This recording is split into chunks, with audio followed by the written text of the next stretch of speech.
السلام علیکم ورحمۃ اللہ وبرکاتہ نحمده ونصلی علی رسوله الکریم اما بعد معزز حاضرین کرام، اللہ رب العزت کا بے پایاں شکر ہے کہ اس نے ہمیں اہل سنت و جماعت کے عظیم پیشوا مسلک اعلیٰ حضرت کے ترجمان فقیہ اعظم ہند حضور تاج الشریعہ مفتی محمد اختر رضا خان قادری برکاتی رحمۃ اللہ علیہ کی مبارک تصنیف آثار قیامت سے سیکھنے اور اس کی فیوز سے بہرہ مند ہونے کی سعادت عطا فرمائی۔ یہ کتاب دراصل وہ آئینہ ہے جس میں انسان اپنی آخرت، اپنے انجام، اپنے کردار اور اپنے سفر حیات کا پورا نقشہ دیکھ سکتا ہے۔ حضور تاج الشریعہ رحمۃ اللہ علیہ نے قرآن و حدیث کی روشنی میں بڑے سلیقے اور جامعیت اور فقیانہ بصیرت کے ساتھ قیامت کی نشانیاں اور آخری زمانے کی فتنوں اور ایمان کو محفوظ رکھنے کے طریقے انتہائی دل نشیں انداز میں بیان فرمائے ہیں۔ آج کی اس مجلس مبارکہ میں ہم اس عظیم کتاب کا خلاصہ پیش کرنے کی سعادت حاصل کر رہے ہیں۔ یہ کتاب صرف ایک علمی تحریر نہیں بلکہ ایمان جگانے والی صدا ہے، دلوں کو جھنجھوڑنے والا پیغام ہے اور انسان کو غفلت سے بیدار کرنے والا نسخہ ہدایت ہے۔ حضور تاج الشریعہ رحمۃ اللہ علیہ نے اس کتاب میں نہ صرف آثار قیامت کا ذکر فرمایا بلکہ یہ بھی واضح کیا کہ ان فتنوں کے دور میں مسلمان کس طرح اپنے عقائد، عبادات اور سنتوں پر مضبوطی سے قائم رہ سکتا ہے۔ آج جب دنیا فتنوں کے ضد میں ہے، ایمان پر حملے ہر سمت سے ہو رہے ہیں، تو ایسی صورت میں یہ کتاب ایک چراغ راہ ہے، ایک رہنمائے حیات ہے، جو ہمیں یہ یاد دلاتی ہے کہ قیامت قریب ہے۔ اعمال سنوار لو، دلوں کو پاک کر لو اور اپنے رب کی طرف لوٹ آؤ۔ آئیے عقیدت و محبت کے ساتھ حضور تاج الشریعہ رحمۃ اللہ علیہ کی اس علمی امانت کو سمجھنے کی کوشش کریں اور اپنے عمل، کردار اور ایمان کو اس روشنی سے منور کریں۔ اللہ رب العزت ہمیں اس کتاب کے فیضان سے اپنا ایمان مضبوط کرنے، اپنی آخرت سنوارنے اور حضور تاج الشریعہ رحمۃ اللہ علیہ کی تعلیمات پر عمل کی توفیق عطا فرمائے۔ السلام علیکم۔ آئیے اب آپ کے سامنے آثار قیامت کا جو لیسن نمبر 1 ہے، انشاءاللہ اس کتاب سے میں جو عربی متن جو احادیث آئیں گی آپ کو وہ نہیں سنا ہوں گا بلکہ اس کا ترجمہ آپ کے سامنے پیش کروں گا، کیونکہ آپ حضرات کو وقت زیادہ لگ جائے گا اور ویڈیو زیادہ لمبی ہو جائے گی، اس لیے آپ کے سامنے اس کے ترجمے پر اکتفا کرتے ہوئے اور جو حضور تاج الشریعہ رحمۃ اللہ علیہ نے جو حدیث یہاں پر نقل فرمائی ہے اس کا مفہوم سب سے پہلے آپ حضرات کے سامنے پیش کر رہا ہوں، سماعت کریں۔ حضور تاج الشریعہ رحمۃ اللہ تعالی علیہ اپنی کتاب میں لکھتے ہیں کہ سب سے پہلی نشانی یہ ہے کہ جب لوگ نماز کو ضائع کرنے لگیں گے، یعنی اس کی تفصیل انشاءاللہ آپ سماعت کریں۔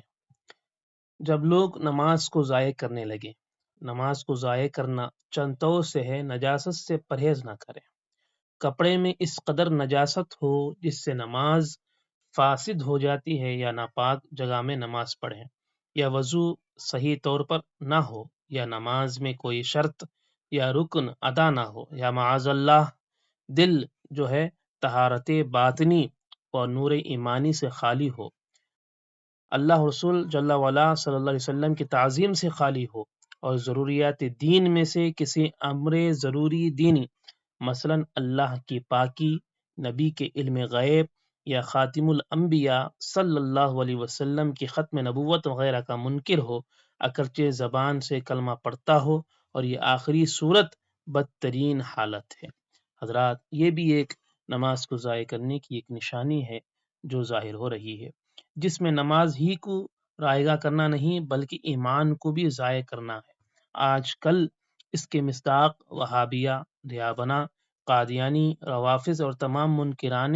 ضروریات دین ہیں۔ انہی کے لیے مخبر صادق صلی اللہ علیہ وسلم نے غیب کی سچی خبر دی، فرمایا سیصلی قوم لا دین لہم، یعنی ایک ایسی قوم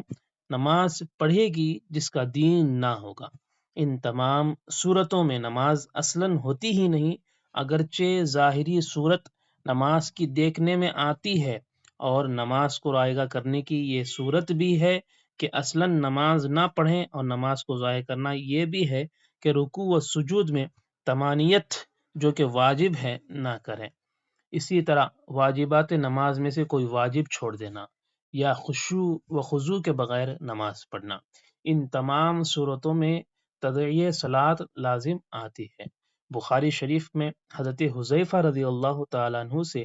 حدیث مروی ہے کہ انہوں نے دیکھا ایک شخص کے رکوع و سجود کامل طور پر نہیں کر رہا تھا۔ جب اس نے اپنی نماز پوری کی تو حضرت حذیفہ نے کہا، تو نے نماز نہیں پڑھی؟ راوی کا بیان ہے کہ میں گمان کرتا ہوں کہ حضرت حذیفہ رضی اللہ تعالیٰ عنہ نے اس شخص سے کہا کہ اگر تو اس حالت پر مرا تو سنت محمد صلی اللہ علیہ وسلم پر نہ مرے گا۔ حدیث پاک کے الفاظ ہیں یہ۔ نماز کو ضائع کرنا یہ بھی ہے کہ وقت گزار کر پڑھے۔ اسی بخاری شریف میں حضرت زہری رضی اللہ عنہ سے روایت کیا، وہ کہتے ہیں کہ میں دمشق میں انس ابن مالک رضی اللہ تعالیٰ عنہ کی خدمت میں حاضر ہوا۔ وہ روتے تھے تو میں عرض کی کہ آپ کے رونے کا سبب کیا ہے؟ انہوں نے کہا، میں نبی علیہ الصلوۃ والسلام کے زمانے میں کوئی چیز نہیں پہچانا سوائے اس نماز کے، اور یہ نماز بھی ضائع کر دی گئی۔ حدیث پاک کے الفاظ یہ ہیں۔ اس حدیث کو نماز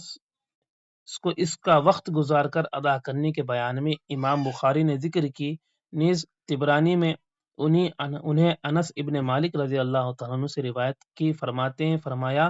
حضور صلی اللہ علیہ وسلم نے جو نمازیں ان کے وقتوں پر پڑھیں، ان کا وضو کامل ہو اور نمازوں میں قیام، خشوع و رکوع و سجود کامل طور پر کریں تو اس کی نماز سفید چمکتی ہوئی نکلتی ہے، کہتی ہے کہ اللہ تیری حفاظت کرے جس طرح تو نے میری حفاظت کی۔ اور جو نا وقت نماز پڑھے اور وضو کامل نہ کرے اور نہ خشوع و رکوع و سجود تمام کرے تو اس کی نماز نکلتی ہے سیاہ اندھیری، کہتی ہے اللہ تجھے ضائع کرے جیسا کہ تو نے مجھے ضائع کیا، یہاں تک کہ جب اس جگہ پر پہنچتی ہے جہاں اللہ چاہتا ہے لپٹ دی جاتی ہیں، جیسا کہ پرانا کپڑا لپٹ دیا جاتا ہے، پھر اس نمازی کو منہ پر مار دی جاتی ہے۔ اسی کے ہم معنی حضرت عبادہ ابن صامت سے مروی ہیں کہ اور کعب ابن عجرہ رضی اللہ عنہ سے مروی ہے، فرمایا ہمارے رسول صلی اللہ علیہ وسلم جلوہ گر ہوئے اور ہم 7 نفر تھے، یعنی 7 آدمی تھے، 4 ہمارے آزاد کردہ غلاموں میں سے اور 3 ہمارے عربوں میں سے۔ ہم لوگ حضور صلی اللہ علیہ وسلم کی مسجد پر اپنی کمر ٹکائے تھے تو فرمایا تم لوگ کس لیے بیٹھے ہو؟ ہم نے عرض کیا ہم بیٹھے ہیں نماز کے انتظار میں۔ تو حضور صلی اللہ علیہ وسلم تھوڑی دیر ٹھہرے، پھر ہم پر توجہ فرمائی تو فرمایا کیا تم جانتے ہو کہ تمہارا رب کیا فرماتا ہے؟ ہم نے عرض کیا نہیں۔ فرمایا تو جان لو کہ تمہارا رب فرماتا ہے جو 5 نمازیں ان کے وقتوں پر پڑھیں اور ان نمازوں کی پابندی کرے اور ان کے آداب کی حفاظت کریں اور نمازوں کو ضائع نہ کریں، نمازوں کو ناحق تساہل سے ضائع نہ کریں، تو اس کے لیے میرے اوپر